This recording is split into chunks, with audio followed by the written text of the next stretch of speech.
வணக்கம் மக்களே, நான் உங்கள் ஜெகன். இன்றைக்கி நம்ம திருப்பூர் மாவட்டத்தில் ஒரு அழகான சிவன் கோவிலுக்கு தாங்க போகிறோம். ஸோ இந்த கோவில் ரொம்பவே அழகான கோவில், ரொம்பவே எனக்கு ரொம்ப நாளாக பார்க்கணுன்ட்டு ஆசைங்க இந்த ஊருக்கு வந்ததுலேருந்து. ஸோ நீங்களும் நானும் இன்றைக்கி நம்ம சிவன் கோவிலுக்கு போகிறோம்.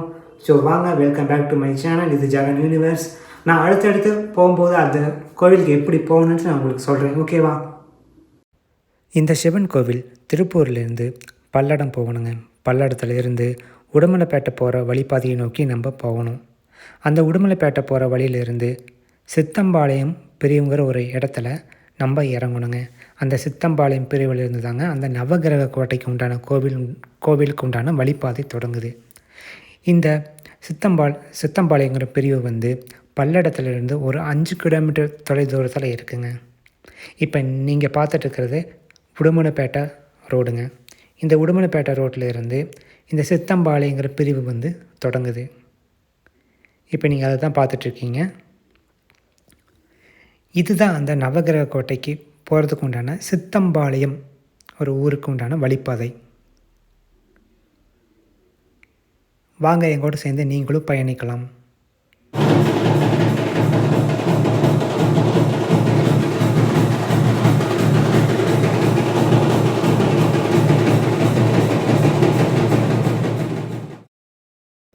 சித்தம்பாளையம் பிரிவிலிருந்து இப்போ நம்ம எல்லோரும் நவகிரக கோட்டையை நோக்கி போயிட்டுருக்கோங்க.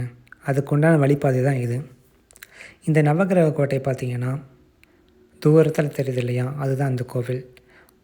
அந்த கொடை போன்ற அமைப்பு ஃபுல்லாகவே தங்க முலாம் பூசின மாதிரி ஒரு வண்ணத்தில் இருக்கு இல்லையா, அதுதாங்க அந்த சிவன் கோவில். ரொம்பவே அழகாக இருக்குது இல்லையா தூரத்துலேருந்து பார்க்குறதுக்கு. பக்கத்தில் பார்க்கும்போது இன்னுமே உங்களுக்கு பிரம்மாண்டமாக தெரியும். ரொம்ப நாளாகவே இந்த ஊருக்கு வந்துருந்து இந்த கோவிலை பற்றி தெரிஞ்சுக்கணும், இந்த கோவிலை என்ன பண்ணுறாங்கன்னு தெரிஞ்சுக்கணும் எனக்கும் ஆசை. ஸோ நம்ம எல்லாருமே இன்றைக்கி அந்த கோவிலை பற்றி தெரிஞ்சுக்க போகிறோங்க. என்ன சொல்கிறது, அழகான காட்சிகள் எல்லாமே கண்ணுக்கு விருந்தளிக்கக்கூடியதாக இருக்குது இல்லையா, எதையுமே விட முடியாது இந்த உலகத்தில்.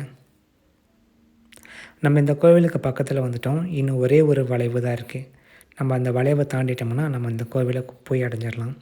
இது சித்தம்பாளையம் பிரிவிலிருந்து 1 கிலோமீட்டர் தொலைதூரத்தில் தாங்க இருக்குது அந்த கோவில். அந்த அழகான ரம்மியமான காட்சிகளை நீங்களும் இப்போ எங்கூட சேர்ந்து பாருங்கள். தூரத்தில் வலது பக்கமாக இருக்கிறது இல்லையா, அதுதான் அந்த கோவிலுக்கு உண்டான வாசல். இங்கேருந்து நம்ம அந்த கோவிலை ரசிக்க போகிறோம்.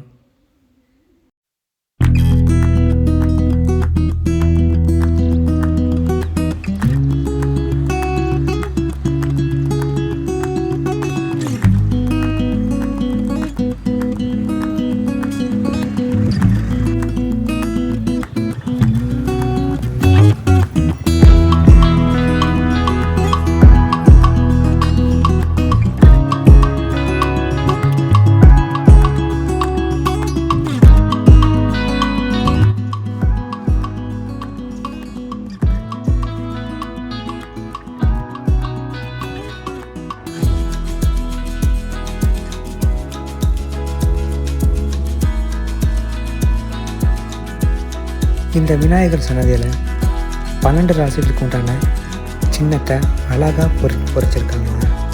பார்க்கவே ரொம்ப அழகாக இருக்குது இந்த 12 ராசிகள்.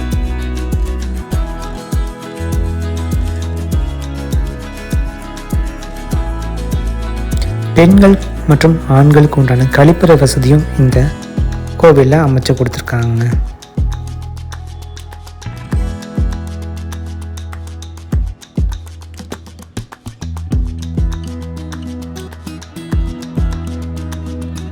உங்கள் பிறந்த நாள், திருமண நாட்களில் இந்த நவகிரக கோட்டைக்கு உங்கள் நட்சத்திரத்துக்கு மகா யாகம் செய்து நீங்களே பயன்பெறலாம்.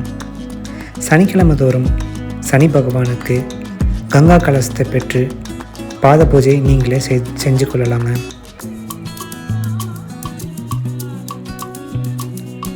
நவதானியம், நவவிறகு உங்கள் தலையை சுற்றி விநாயகர் சன்னதிக்கு முன்னாடி உள்ள யாகத்தில் சமர்ப்பிக்கலாம்.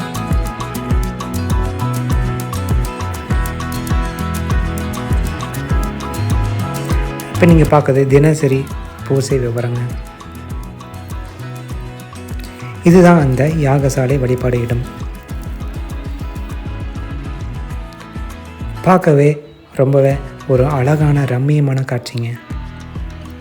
தங்க நிறத்தில் ஆன ஒரு விஷ்ணு சிலையை நீங்கள் இப்போ பார்க்குறீங்க.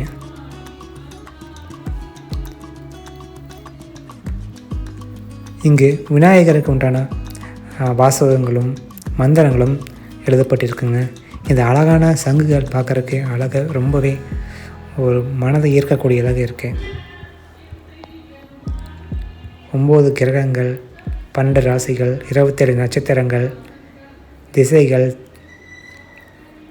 நதிகள், பைரவர் போன்ற அனைத்திற்கும் உண்டான மந்திரங்கள் அங்கே எழுதி போட்டிருக்காங்க.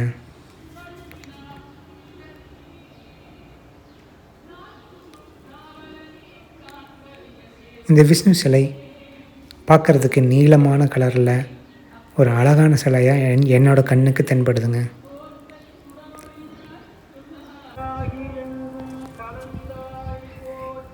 இந்த சிறிய குளத்துக்கு நடுவில் தான் இந்த நந்தி அமைக்கப்பட்டிருக்கு. இந்த நந்தியை சுற்றி 27 நட்சத்திரத்துக்கு உண்டான சிவலிங்கங்கள் இங்கே இருக்குதுங்க. அதை நம்ம இப்போ பார்க்கலாம். அஸ்வினி லிங்கம், பரணி லிங்கம், கார்த்திசை லிங்கம், ரோகிணி லிங்கம், மிருகசிரீஷம் லிங்கம், திருவாதிரை லிங்கம், புனர்பூச லிங்கம்,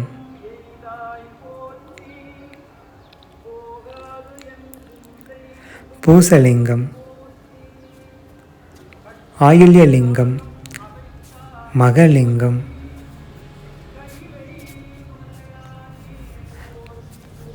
புரலிங்கம், உத்திரலிங்கம், அஸ்தலிங்கம், சித்திரலிங்கம், சுவாதிலிங்கம், விசாகலிங்கம், அனுஷலிங்கம், கற்பக விநாயகர், கோட்டையலிங்கம், மூலலிங்கம்,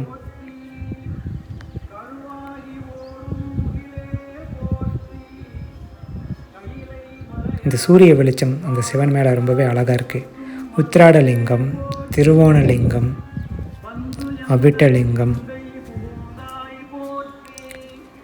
சதயலிங்கம், புரட்டாதிலிங்கம், உத்திராடலிங்கம், ரேவதிலிங்கம்.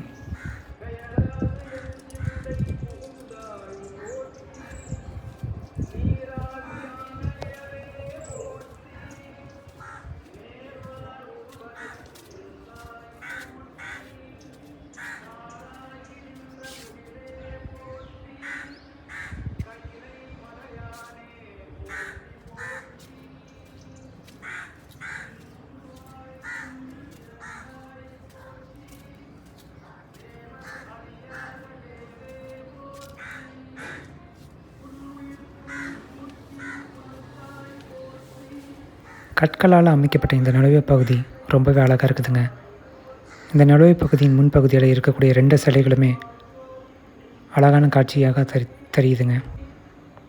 இப்போ நம்ம பார்க்கக்கூடியது கோவில் கருவறைக்குள் இருக்கிற சிவலிங்கத்தை பார்க்க போகிறீங்க.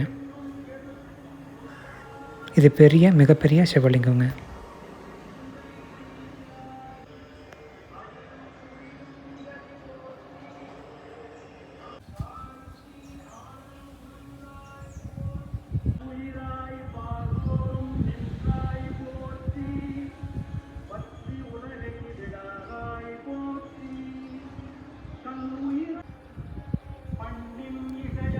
மாதாந்திர வழிபாடு நேரம் அமாவாசை காலை 10 மணி முதல் மதியம் 1 மணி வரை, பிரதோஷம் மாலை 4 மணி முதல் மாலை 6 மணி வரை.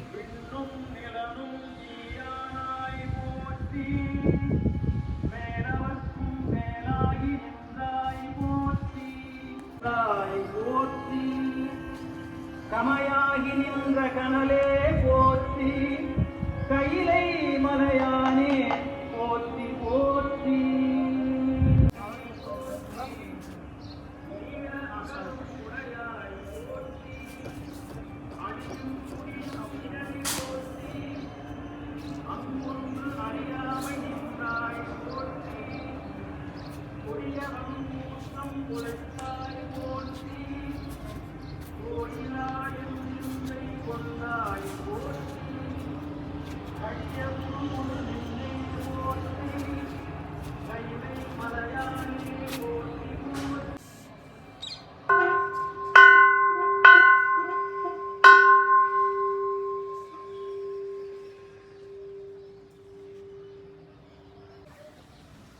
கோட்டையின் மேல் இருக்கக்கூடிய இந்த விளக்கு எப்போவுமே அணையாதுங்க. 24 மணி நேரம் தீபம் எரிஞ்சுக்கிட்டே இருக்கும். இன்றைக்கி இந்த பதிவு உங்களுக்கு ரொம்ப பிடிச்சிருக்குன்னு நான் நம்புகிறேன். இதே மாதிரி வேற ஒரு நல்ல பதிவோடு உங்களை நான் சந்திக்கிறேன். Until then, bye from உங்கள் Jagan universe. Love you, bye.